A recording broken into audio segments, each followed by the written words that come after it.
Good morning, all dear students. Today we will start question 5. Have you read this? अब आप इस table को ध्यान से देखो बेटा. यहाँ है 0, -1. उसके बाद ये देखो कितने पार्ट में डिवाइड है. 1, 2, 3. 3 पार्ट में डिवाइड है ये. इसका मतलब ये हो गया 1/3 और ये 2/3. तो ये हो गया -1 1/3. क्या हुआ ये?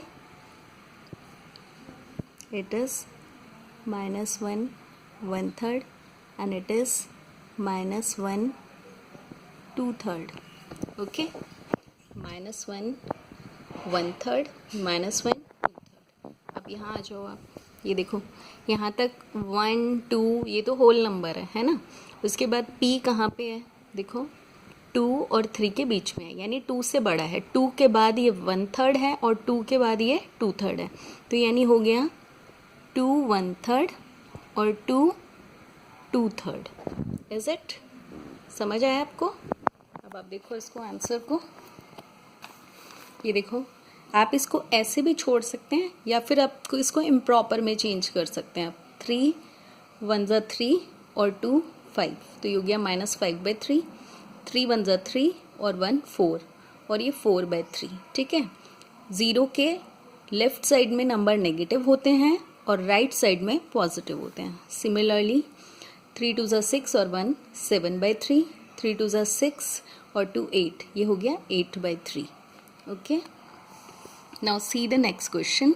6 क्वेश्चन में आपको बताना है कि इनमें से कौन से रेशनल नंबर इक्वल हैं. Which of the following pair represent the same rational number. कौन से सेम है? तो ये देखो 7/21 और ये 3/9. इसको काटा. 7 1 ज़ा 7, 7 3 ज़ा 21. ये आ गया -1/3. यहाँ आया 1/3. तो देखो दोनों 1/3 हैं बट एक नेगेटिव है एक पॉजिटिव है. So they are not equal. Okay. आप यहाँ भी देख सकते हो.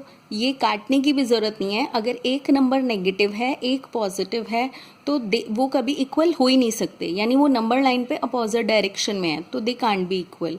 तो इसे आप बिना सॉल्व किए भी डायरेक्टली नॉट इक्वल लिख सकते हो. सेकेंड क्वेश्चन देखो. इन दिस ये देखो 16/20. इसे आपने किससे डिवाइड किया? 4 से. 4 4 ज़ा 16, 4 5 ज़ा 20. ये आ गया -4/5. ये देखो 5 4 ज़ा 20 और 5 5 ज़ा 25. -4/5. ये दोनों बिल्कुल सेम है ना. दोनों सेम है. They are equal. इसका मतलब इनकी वैल्यू भी इक्वल है. So they are equal. In same way you can try all question. बाकी आप खुद ट्राई करोगे. जो डाउट रहेगा I will again send you the solution. Now 7th question. 7th question आपको सिंपलेस्ट फॉर्म बतानी है. Simplest form. सिंपलेस्ट फॉर्म होता है देखो 8/6. इसको 2 से डिवाइड करो. 2 4 ज़ा 2 3 ज़ा. ये आया -4/3. ये देखो 25/49. तो दोनों को 5 से डिवाइड किया. 5 5 ज़ा 25, 5 9 ज़ा 49. तो 5/9. ओके. जिस सिंपलेस्ट फॉर्म का मतलब होता है आप लोएस्ट टर्म भी बोल सकते हो उसको, सिंपलेस्ट फॉर्म भी बोल सकते हो. और ये किसी फ्रैक्शन को के न्यूमरेटर और डिनोमिनेटर को सेम नंबर से डिवाइड करने पर मिलती है. और इसमें देखो दोनों ही को प्राइम नंबर हैं. यानी 4 और 3 के बीच में कोई भी कॉमन फैक्टर नहीं है और 5 और 9 के बीच में कोई भी कॉमन फैक्टर नहीं है. They are coprime numbers. Okay. Now 8th question. In 8 you have to put these mark. ठीक है. वेदर दे आर ग्रेटर और स्मॉलर तो ये आप पहले भी लास्ट क्लास में भी सीख चुके हो. जैसे आपने फ्रैक्शन में सीखा था सेम यहाँ भी करना है. ठीक है. तो 5/7 को 3 से मल्टीप्लाई करेंगे और 2/3 को 7 से. ऐसा हम क्यों करते हैं? To make the denominator equal, ताकि दोनों डिनोमिनेटर इक्वल हो जाएं. तो यहाँ देखो हेयर वी गॉट -15/21 और 14/21. देखा आपने. तो ये दोनों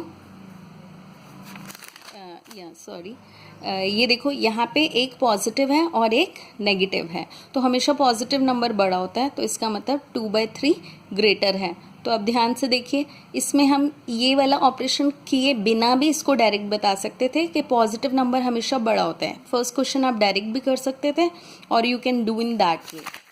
नेक्स्ट क्वेश्चन देखो, फिर इसमें -4/5 और -5/7, तो पहले डिनोमिनेटर इक्वल किया, अब डिनोमिनेटर तो सेम हो गए, दोनों 35 हैं। अब न्यूमरेटर्स को हम देखेंगे, तो न्यूमरेटर को कंपेयर करो, यहाँ 28 है और यहाँ 25।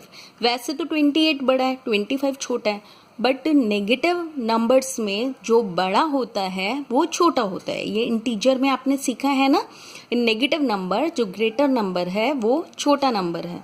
तो इसका मतलब 28/35 स्मॉलर है, ये छोटा है, तो इसका मतलब ये छोटा है। तो यहाँ पे देखो स्मॉलर का साइन आएगा, यहाँ ग्रेटर का।